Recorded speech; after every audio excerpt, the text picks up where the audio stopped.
morning after my son's engagement party, I called my solicitor. I didn't cry. I didn't pace around my kitchen. I sat down with my tea, still in my housecoat, looked at the phone on the table for about 30 seconds, and then I picked it up and dialed. "Annette," I said when she answered, "I need to make some changes." She knew my voice. She'd known my voice for 22 years. "How soon?" she asked. "This week," I said. "All of it." Let me back up. Because I know how that sounds, and I know you're already forming a picture of me. Some bitter old woman sitting alone in a dark apartment nursing a grudge. Maybe that's fair. But let me tell you what actually happened first, and then you can decide. My name is Loretta. I'm 67 years old. I live in a 2-bedroom apartment in Stoney Creek, Ontario. The kind of building where the hallway smells like someone's always making soup, and you can hear the upstairs neighbor's television through the ceiling if the news gets loud. I've lived there for 11 years. The rent is $840 a month, which is, in this province, practically a miracle. I found it right after my husband passed, when I wasn't thinking straight about much of anything, and I just stayed. From the outside, I'm not impressive. I know that. I drove a 2009 Honda Civic until 3 years ago when I finally replaced it. Not because I wanted to, but because the mechanic told me it would cost more to fix than the car was worth. I shop at the No Frills on Queenston Road. I bring my own bags. I use the points. For 14 years, I worked as a seamstress out of a small alterations shop in Hamilton's North End, a place called Needle and Thread that my friend Barb ran out of a converted storefront on Barton Street. 3 sewing machines, a wall of spools, a curtain for a fitting room. It wasn't glamorous. My hands smelled like fabric sizing at the end of every shift. I took the bus in winter. What nobody knew, not my son, not my neighbors, not the women I played cards with on Thursday evenings, was that I was also the silent co-owner of a logistics company my husband Terrence and I had built together through the 90s. When he died, I sold my share. Not immediately. I waited 3 years, made sure the timing was right, and then I sold. The number was $4.2 million after taxes. I didn't change my life. That was deliberate. Terrence and I had talked about it actually in the last year of his illness. What I should do, how I should live. He said, "Don't let money make you stupid, Loretta." He'd seen it happen to people. Money comes in and suddenly there's someone different, someone hollow. He didn't want that for me. I didn't want it either. So I kept the apartment. I kept working at Needle and Thread 3 days a week until Barb retired and closed the shop. I kept playing cards on Thursdays, and I watched my money grow quietly in a portfolio managed by a firm in Burlington with a man named Philip. No, wait, I'd been asked not to use that name, a man I trusted who'd been recommending it longer than I'd been listening. By the time of my son's engagement party last spring, my portfolio was worth just over $6 million. My son's name is Adrian. He's 34. He works in project management for a construction firm in Mississauga, makes a decent salary, owns a townhouse in Oakville that he's very proud of. I helped him with the down payment when he bought it. $230,000, which I transferred to him as a gift. No strings. He knew I had some savings. He thought I'd been careful with Terrence's life insurance. He didn't know about the company sale. He didn't know about the portfolio. I never lied. I just never explained. His fiancée. I'll call her what she is, which is his fiancée, though not for much longer if I had anything to say about it. Her name is Simone. She's 32. She grew up in Oakville, in one of those neighborhoods where the houses have names instead of just addresses. Her father owns a chain of dental practices across the GTA. Her mother sits on 3 charity boards and mentions it regularly. They are the kind of people who assess you within 45 seconds of meeting you and decide whether you're worth speaking to, and they have never, not once, decided that I was. The engagement party was held at the Simone family's home in Oakville. I don't need to describe the house in detail. You can imagine it. Circular driveway. A caterer. Someone walking around with champagne on a tray. I arrived in my Civic, the newer one, a 2021. But still, a Civic wearing a navy dress I'd sewn myself from a Vogue pattern I'd been saving for a good occasion. I thought it looked lovely. I still think it looked lovely. I walked in, kissed my son on the cheek, handed him a card, and said congratulations. Simone was standing beside him. She glanced at me the way you glance at a piece of furniture that's been placed in an inconvenient spot. "So glad you could make it," she said. The tone she used was the tone people use when they are not glad at all. Her mother, I will call her what she is, which is Simone's mother, steered me toward a table near the patio doors. Not the main table, not even the table where the other family friends were sitting. A small table, off to the side near the bar cart, with two elderly great-aunts who were hard of hearing and a cousin who spent the entire evening on his phone. I was, to be precise, seated at the table where they put people they didn't know what to do with. I sat down. I ate the food. It was good food. I'll give them that. Later in the evening, Simone's father made a toast. It was a long toast. He talked about his daughter's accomplishments, about Simone's graduate degree, about Adrian's upward trajectory, about the family they would build together. At no point did he acknowledge that Adrian had a mother. At no point did anyone look in my direction. When the toast was finished, Adrian came to find me. I thought he was coming to check on me. To say, "Sorry, Mom, I know this is a bit much. She means well." I would have appreciated that. I would have taken that. Instead, he crouched down beside my chair and said, quietly, "Mum, Simone's mum is asking about your gift for the engagement. Did you bring something? Apparently it's customary to bring."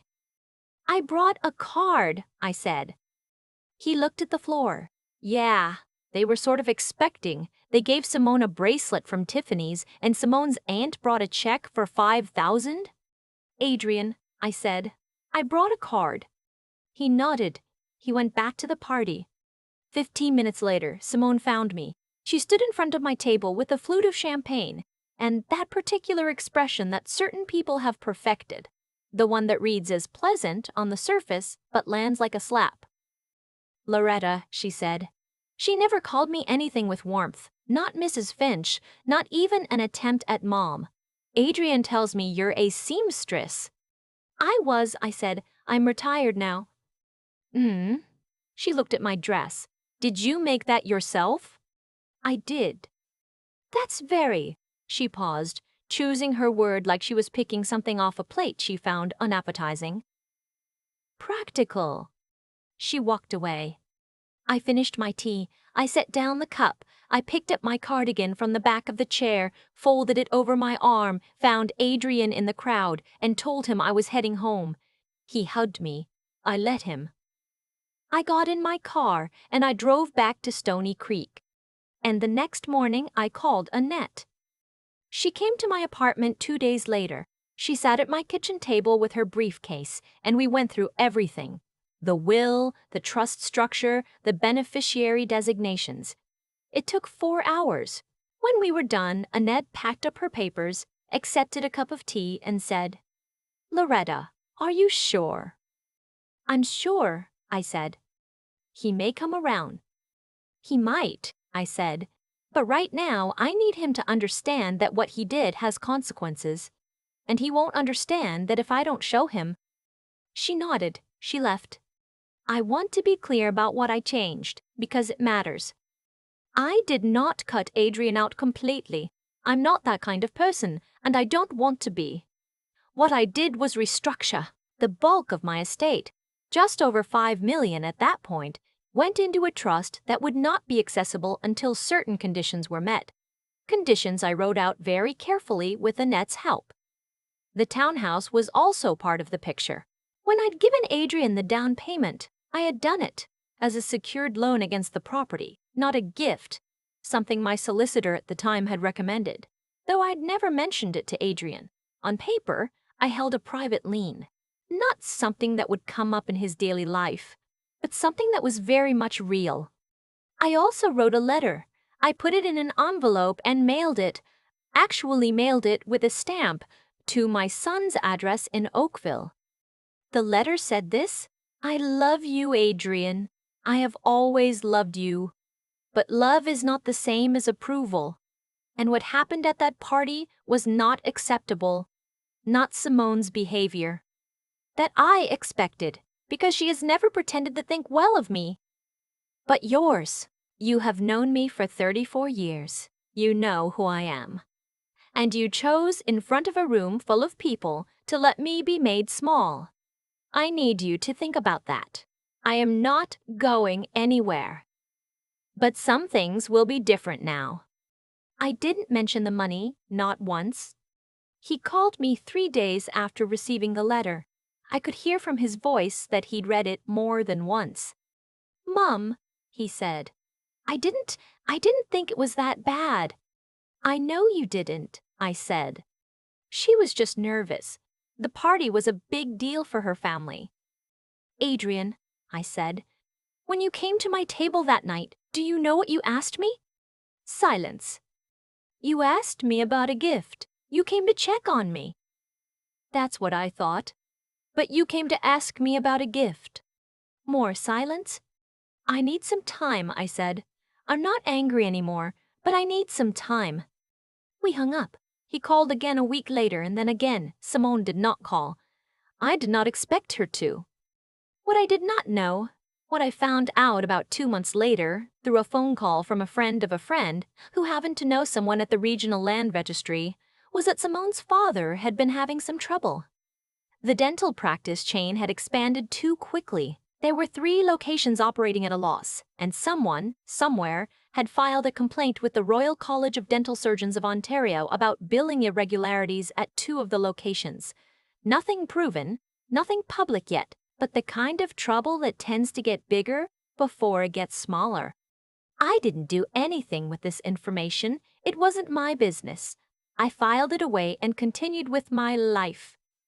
Then in early autumn, Adrian called me again. This time his voice was different.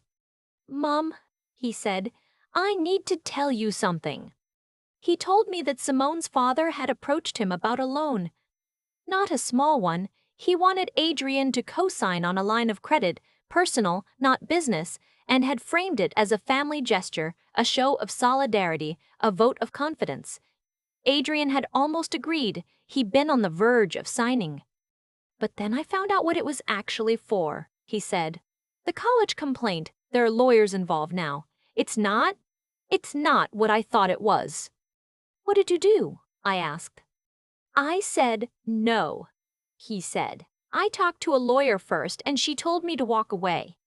Good, I said. Mum, his voice broke slightly just at the edges. I went back and read your letter again, the one you sent. And I think I've been a coward. I sat with that for a moment. You've been in love, I said. It makes people cowardly sometimes. That's not an excuse, but it's a reason. I want to fix it, he said. You don't fix it by wanting to, I said. You fix it by doing it, and then doing it again, and then doing it again after that. He was quiet. Start small, I said. Come for dinner on Sunday. Bring nothing. We'll talk. He came on Sunday. We had pot roast. I make a good pot roast, always have. It's the kind of thing that takes all day and fills the apartment with a smell that makes everything feel a little more manageable. He sat at my kitchen table, in the same chair Annette had sat in, and he looked around the apartment the way he used to look at things when he was small, as if he was paying attention for the first time. This is a nice place, he said. I know, I said. I like it here. I always thought, he trailed off. You always thought what? That you stayed because you couldn't afford anything else. I put down my fork. Adrian, I said. I stay because I choose to. There's a difference. He opened his mouth and then closed it again. I didn't tell him everything that night. That would have been too much, and it wasn't the right time. I told him some of it, that I was comfortable, that I had been careful with money for a long time, that he didn't need to worry about me. I didn't give him numbers. Numbers would have changed the conversation in a way I wasn't ready for.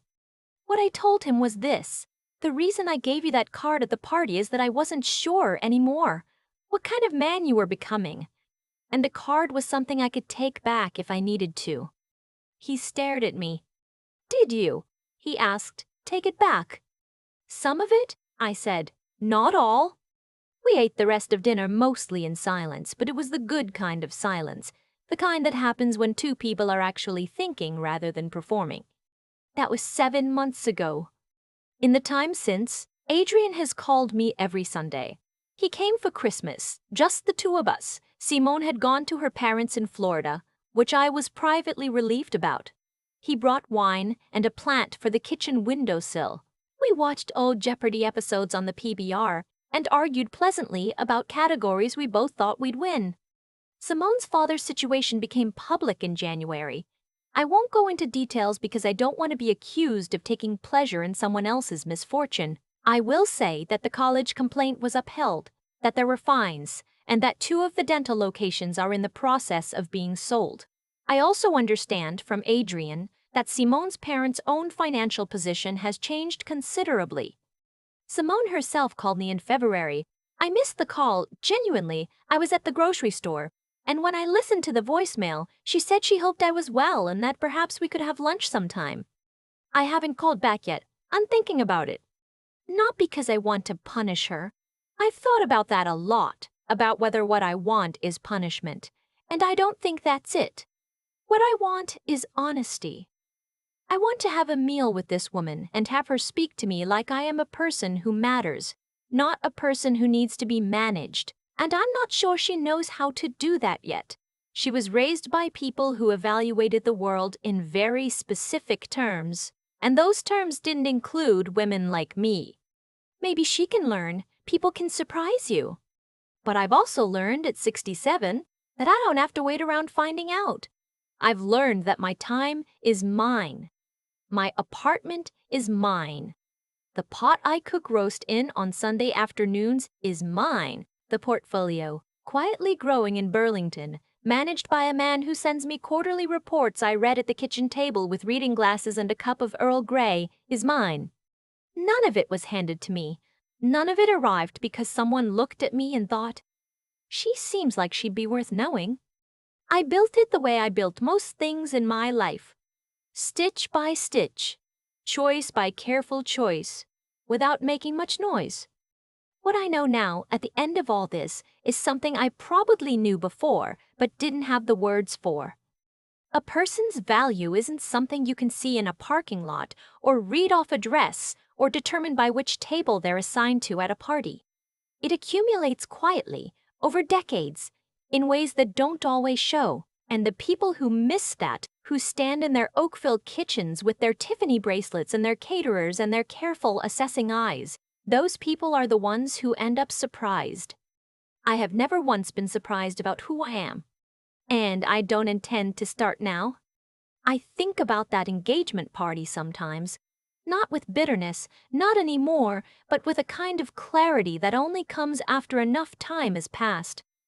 What struck me most, in the weeks after, wasn't Simone's comment about the dress. It wasn't even being seated at the side table like a distant cousin who'd shown up uninvited. It was Adrian's silence. That's the part that stayed with me. Because silence, in a moment like that, is not neutral. It's a choice, and choices, I've learned, have a way of circling back. That's not fate. That's not some cosmic punishment handed down from above. It's just the way things work when you pay attention long enough, the way we treat people. Especially the ones who can't immediately retaliate, who won't cause a scene, who quietly pick up their cardigan and go, that becomes part of who we are. It settles into us. And eventually, we are tested by exactly the standard we set for others. Simone's family had built everything on the appearance of solidity. The house in Oakville, the charity boards, the Tiffany bracelet. And when that appearance cracked, when the college complaint came through and the dental location started folding, there was nothing underneath it to hold. That's not a judgment. That's just what happens when a person never bothers to develop the part of themselves that isn't visible from the driveway. I'm not saying I'm better than her. I'm saying I've made different choices, and those choices were hard. There were years when Terrence and I could have lived larger, spent more freely, let ourselves be seen as people who had arrived somewhere. We chose not to. We chose to keep our heads down, to keep learning, to keep building, not for show, but because the work itself mattered. Because the person you become through that kind of discipline is more durable than anything you can buy. Adrian is learning that now, slowly and sometimes painfully, but genuinely. When he came for Christmas and sat across from me in this small apartment and watched old Jeopardy without his phone in his hand, that was real. That took something from him, a willingness to be present without an audience, without performance. I think that's where character actually grows.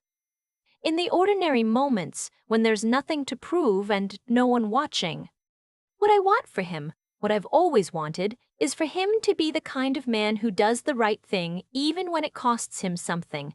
Not because he's afraid of consequences, because he understands that integrity is not a strategy. It's a way of being in the world that either holds or it doesn't, and you find out which one when things get difficult. I found out who I was a long time ago, in the years of stitching and saving and choosing, quietly, not to be defined by what I lacked. I'd like him to find that out too, while there's still plenty of time ahead of him. The solicitor's letter sits in a file folder in my closet. The trust documents are there too. The conditions are fair, I made sure of that. They're not punishments, they're just a framework, a way of saying, here is what I believe a life should look like, and here's what I'm asking you to show me before we go further. He's showing me, slowly, one Sunday at a time. That's enough for now. That's more than enough.